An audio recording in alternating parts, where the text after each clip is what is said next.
Ini terjadi sekitar 8,7 juta tahun lalu. Tiba-tiba, padang rumput yang luas mulai terbuka. Awan gas vulkanis dan abu menutupi langit. Aliran lava mengalir menuruni bukit dan melintasi dataran. Dalam beberapa menit, serpihan kaca vulkanis hitam mulai turun dari langit, memusnahkan hewan serta menghancurkan tanaman. Tak butuh waktu lama sebelum tanahnya runtuh, membuka lubang raksasa yang dipenuhi magma panas membara. Ini adalah letusan terbesar dari gunung berapi Super Yellowstone. Raksasa ini, yang sebenarnya adalah salah satu sistem vulkanis aktif terbesar di dunia, dinamai gunung berapi super karena beberapa alasan. Menyebar jauh di bawah tanah dan membentang sejauh ratusan kilometer. Gunung berapi super adalah struktur yang rumit. Para ahli masih tidak yakin proses apa yang bisa memicu monster bernapas api seperti ini dan menyebabkan letusan super. Saat letusan super terjadi, lebih dari 1000 km kubik abu, batuan cair, dan gas panas terlempar ke udara. 4 letusan super sudah cukup untuk memenuhi Grand Canyon sampai puncaknya. Gunung berapi menciptakan gunung, tapi gunung berapi super menghapus gunung dari muka bumi. Letusan ini mengubah iklim dan ekosistem. Untungnya, bencana seperti ini hanya terjadi sekali dalam 50.000 tahun atau lebih. Gunung berapi super muncul saat magma bervolume besar mencoba menembus dari bawah tanah dan meledak menembus permukaan bumi. Biasanya, semua magma ini tertahan dan tak mampu menembus kerak bumi. Kolam besar magma bergelembung dan bertekanan tinggi terkumpul di kedalaman sekian kilometer. Tekanan terus meningkat karena makin banyak magma mencoba naik ke permukaan. Kemudian, duar-duar, letusan super terjadi. Sejuta tahun lalu, tanda-tanda pertamanya muncul jauh sebelum bencana ini terjadi. Selama ribuan tahun, panas berlebih mengalir dari dalam tanah. Panas ini melelehkan bebatuan di bawah kerak planet, meninggalkan kantong-kantong besar. Ruang ini kemudian terisi campuran batuan setengah padat, magma, uap air, dan berbagai gas bertekanan, termasuk karbon dioksida. Semua sup bawah tanah yang membara ini mengembang setelah makin banyak magma datang dari waktu ke waktu. Tanah di atas sistem vulkanis berangsur naik perlahan dan sulit disadari. Setahun sebelum letusan super terjadi, Yellowstone memberi peringatan, tapi saat itu belum ada manusia yang bisa menafsirkan peringatan ini. Selain itu, proses pertanda ini sebagian besar terjadi di bawah tanah. Misalnya, dekompresi, melepaskan gelembung gas. Saat meledak, gelembung seperti ini seringkali bisa memicu berbagai jenis letusan. Beberapa bulan sebelum letusan terjadi, gempa bumi berskala kecil lebih sering terjadi dan lebih intens. Tanah di banyak titik di seluruh gunung berapi super menjadi lebih panas. Danau permukaan dan air tanah juga menghangat. Jika manusia sudah ada saat itu, mereka pasti melihat uap mencurigakan yang mengepul di sana. Tak lama sebelum letusan dimulai, tekanan yang meningkat mendorong naik tanah di atas kantong magma. Dorongan ini menciptakan pengangkatan berbentuk kubah. Retakan kecil mulai terbuka di sepanjang tepi kubah ini. Bayangkan kamu membuka botol berisi soda setelah mengocoknya. Hal serupa terjadi di sekitar gunung berapi. Tekanan dilepaskan melalui retakan, sementara gas meledak keluar dari bawah permukaan. Tepat sebelum bencana terjadi, tanah di sekitar gunung berapi Yellowstone terangkat. Kolam dan geyser geotermal memanas hingga suhu mendidih dan makin asam daripada sebelumnya. Magma mulai naik ke permukaan. Hingga suatu ketika, atap batu dari kantong magma tidak bisa menahannya lagi. Dan letusan pada akhirnya terjadi. Getaran kecil, tapi konstan, mulai menghantam tanah beberapa hari sebelum bencana terjadi. Namun, guncangan sesungguhnya baru dimulai beberapa menit sebelum letusan. Bersama gemuruh memekakan telinga, lava dan abu super besar meluncur ke udara hingga ketinggian lebih dari 26 km. Dalam beberapa menit, aliran piroklastik mengalir deras ke seluruh area dengan kecepatan fenomenal.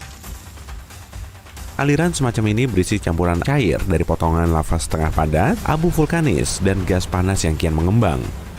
Bentuknya mirip longsor salju beracun yang sangat panas.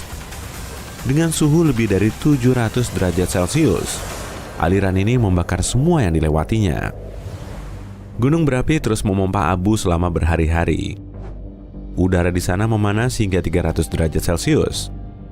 Bagi semua makhluk hidup, abu berjatuhan adalah salah satu konsekuensi paling berbahaya dari letusan gunung berapi. Abu vulkanis berubah menjadi semen bagai serpihan kaca dalam beberapa detik setelah terhirup dan masuk ke paru-paru. Kebanyakan hewan tak punya kesempatan untuk bertahan hidup. Bahkan pepohonan besar mulai tumbang karena beban zat padat ini. Hanya butuh beberapa hari hingga lapisan abu setebal 3 meter menutupi wilayah sekitar 80 km di sekitar pusat letusan. Pada akhirnya, partikel kecil abu vulkanis menyelimuti hampir seluruh bagian barat Amerika Utara. Setelah abu masuk ke stratosfer, suhu di seluruh dunia mulai turun. Letusan ini kaya akan belerang, yang merupakan pemblokir matahari efektif. Oleh karena itu, cuaca segera berubah sangat dingin sehingga tak ada lagi musim panas di seluruh dunia selama beberapa tahun ke depan. Angin muson pun berubah. Hewan tidak bisa menemukan makanan dan air bersih. Bencana alam ini, yang disebut letusan super Groenlanding, terbilang kolosal. Begitulah cara peneliti mendeskripsikannya dalam penelitian terbaru mereka. Letusan ini memengaruhi lebih dari 23.000 km persegi dari wilayah yang sekarang merupakan Idaho bagian selatan dan Nevada bagian utara.